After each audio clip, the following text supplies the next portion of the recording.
pulled 15 highly effective automated money systems straight from our source material to show you exactly how to do this. So let's just jump right in.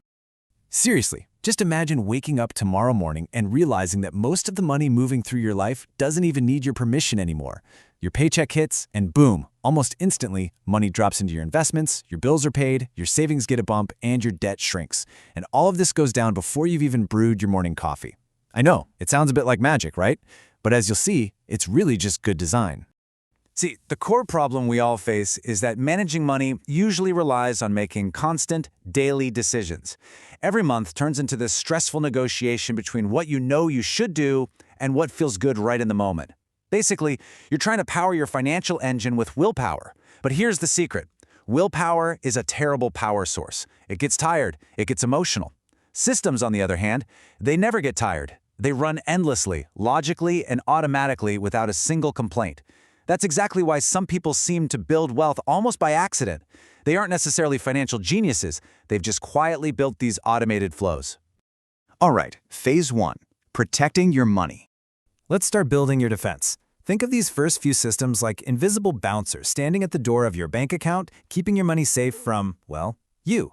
System 1 is automatic paycheck splitting. The second you get paid, your cash is carved up into different accounts. Spend, save, invest. It never sits in one giant, tempting pile. Next up, the emergency fund transfer. A set amount zips straight over to a high-yield savings account because, let's be real, car repairs don't exactly schedule appointments. Then we've got automatic retirement investing, keeping you buying in consistently even when the market crashes. Historically, that totally beats trying to perfectly time the market. And System 4 is index fund auto-investing, where your money quietly buys a diversified basket of companies. No crystal balls required. Sometimes, doing less actually beats doing more. Moving on, System 5 tightens up that defense with debt autopay. Look, banks know that small mistakes compound. Missing a payment by just 3 days can easily cost you more than a nice dinner out. So, just put it on autopay. System 6 is roundup investing. This automatically sweeps your spare change from purchases right into the market. It sounds kind of tiny, but hundreds of those microtransactions silently snowball into thousands of dollars. System 7, put your utilities and subscriptions on a strict auto bill schedule. And System 8, this one is an absolute game changer. Automatic increase investing. Whenever you get a raise, your investment contribution automatically bumps up a % or 2. Most of us upgrade our lifestyle the second we make more money, right? But this system guarantees you quietly upgrade your future wealth first with zero drama. And that perfectly highlights why System 7, auto bill management, is such a big deal. Our source drops this incredible line about late fees. They aren't just annoying, they are completely unnecessary. Paying a penalty simply because you forgot a due date is literally like paying rent on your own memory. I mean, why on earth would you do that when a system can remember it for you for free? Okay, so that brings us to phase 2, growing your wealth. Now we're switching to offense. This is where your money actually goes out into the wild and hires more money. System 9 is honestly one of my favorites, dividend reinvestment. It creates this beautifully powerful, self-feeding loop. First, the companies you own pay you a dividend. Second, your system snatches up that cash and instantly buys more shares. Third, those new shares generate even more dividends down the road. It's brilliant.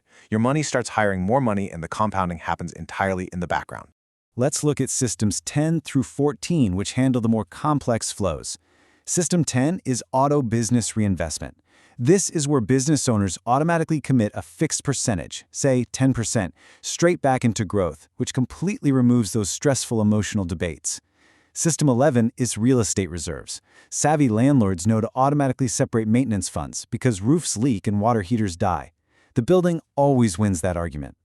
We'll circle back to System 12, subscription audits, in just a sec.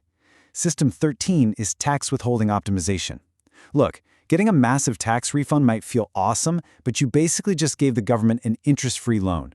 Automating this optimizes your cash flow.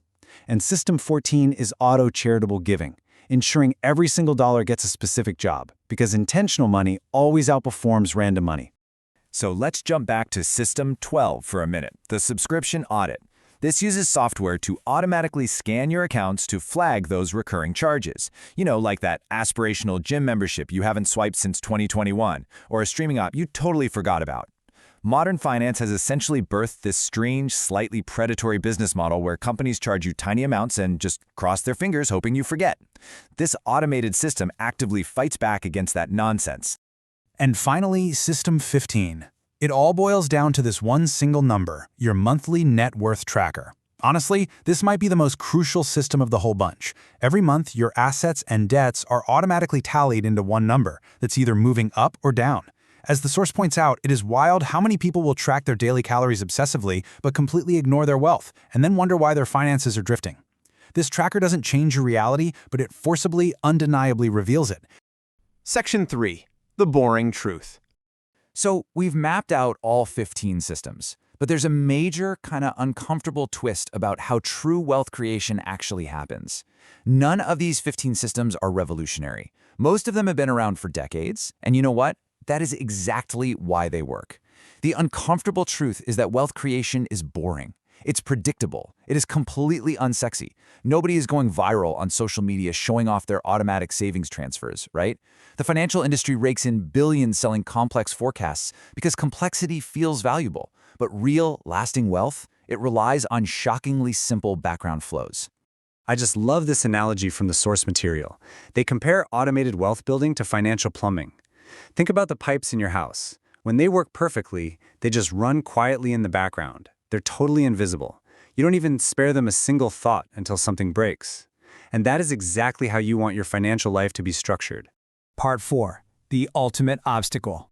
Now, before you rush off to set all this up, there's a critical warning about this invisible plumbing. You've got to avoid the dangerous trap of complacency. Automation is great, but you can't just completely check out. If you stop paying attention altogether, you might keep automatically funding bad investments or let hidden fees quietly stack up. A good system is supposed to replace repetitive, stressful decisions and cut out unnecessary friction, but it is never meant to replace your awareness. The goal isn't to ghost your finances, it's to remove the friction of human nature, the stress, the distraction, the sudden impulses. As we've seen, every financial plan is eventually going to collide with human fatigue. The systems that actually survive are the ones that require the absolute least amount of daily effort. Which brings us to a final, somewhat provocative question to leave you with. If building wealth really just comes down to creating these simple, boring, automated flows, and these tools have literally been sitting right in front of us for years, what exactly is stopping you?